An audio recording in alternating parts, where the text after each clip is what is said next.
Could Ether be better? No, because Ether is much more complicated. It's much less mature.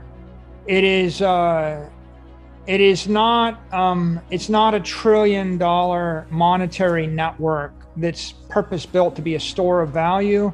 Ether is attempted to be many other things, including the world computer and a smart contract platform. And it's going through a very rapid evolution technical cycle. So as it goes from Ether 1.0 to Ether 2.0, the entire basis of the network is going to change from proof of work to proof of stake. That introduces a whole host of questions. And so it'll be 3 to 5 years, probably 5 years after the Ether 2.0 upgrade before you can evaluate what it is. If you're a hardcore institutional investor, it's a different thing. I think that if you want to characterize crypto universe, you have one thing, Bitcoin, which is the dominant $1 trillion crypto asset network. It's in essence, if God created gold in cyberspace, he would have created Bitcoin. It's gold in cyberspace, but it's got none of the liabilities and defects of gold. It's an encrypted block of sunlight. You can move it at the speed of light. You can program it with 1 million transactions a second. You can use it as the base layer for the 21st century economy. It's completely transparent. You can't make any more of it. It's capped at 21 million.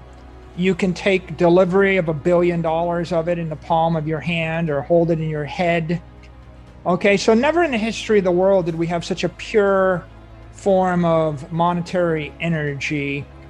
Well, once you understand it, you start with the observation that it's the most successful digital network in the history of the world, okay? It went from 0 to $1 trillion in 12 years. Google took 22 years, okay? Amazon took 24 years. Apple took 42 years. Microsoft took 44 years, right? So this is the most successful thing ever unleashed in the history of humanity from an economic point of view. So then the thought is, well, it seems like it's too good to be true. It's that good. Okay, well, will it be banned? Will it be copied? Will it be hacked? That's the question. In 12 years, it's never been hacked, right? It's been tried a gazillion times. No one managed to hack the underlying blockchain. It's the most secure database network on Earth ever invented. Primarily because it is this decentralized network of SHA-256 ASIC miners. And I was just going to mention that. it's billions and billions of dollars of hardware, and the only use of the hardware is to secure the network. So it just can't be attacked in a conventional way. You would have to spend 4 years and $20 billion to attack the tip of it. And there's hundreds of millions of people that know you're not going to keep that secret for more than a few seconds before the community attacks back. Did the NSA or an offshoot from the NSA create Bitcoin? I think it was created by one or more of a group of engineers that were very adept in encryption. Are you one of them, Michael? No, I'm not. Okay, I'll believe you. And we don't even want to know who it was, but I don't think they're here anymore. I think they're long gone. Long gone as if the government got rid of them, or they're dead? I just think they disappeared, exit stage left for the good of the world.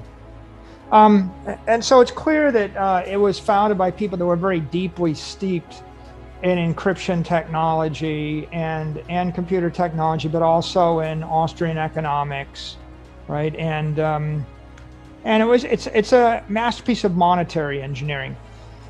It's not the first try. People tried many, many times before, and certainly they tried to clone it thousands of times afterwards. It's simply the most successful crypto asset network in the history of the world, and it filled a niche. The niche is as a store of monetary energy, a store of value to replace gold.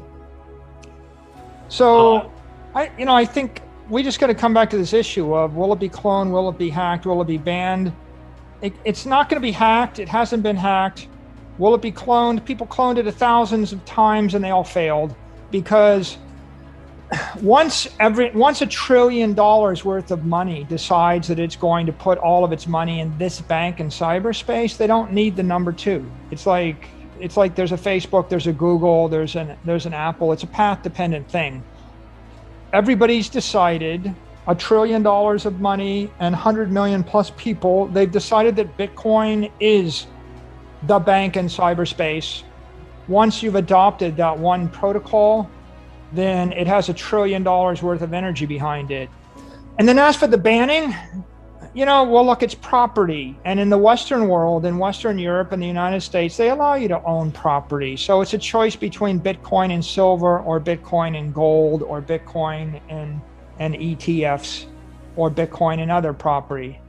And it is, and it will be wrapped in AML KYC regulations, just like other properties you can buy. And that's what makes institutions comfortable owning large sums of it. But it won't be banned in the Western world, because we have a tradition of respecting property rights. And it's already been normalized as property by the IRS, the SEC, the OCC, the CFTC, and other related agencies. I think that's really a critical thing.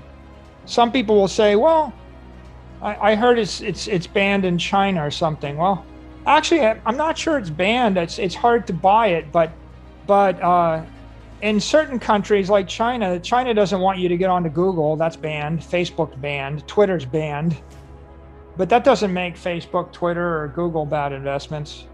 So I wouldn't make my decisions based upon decisions that take place in China or India or Nigeria. I'd make my decisions based upon the prevailing view of the regulators and the society in the Western world. And I think that's come down very hard on one point. Bitcoin is property. Bitcoin is not currency. It is not a medium of exchange. The medium of exchange function is sitting with the fiat currencies, the euro and the dollar. The store of value function is migrated into property like gold, S&P 500 index, real estate, and Bitcoin, and other sorts of things you can own. And I think that's a very stable, logical development for the society.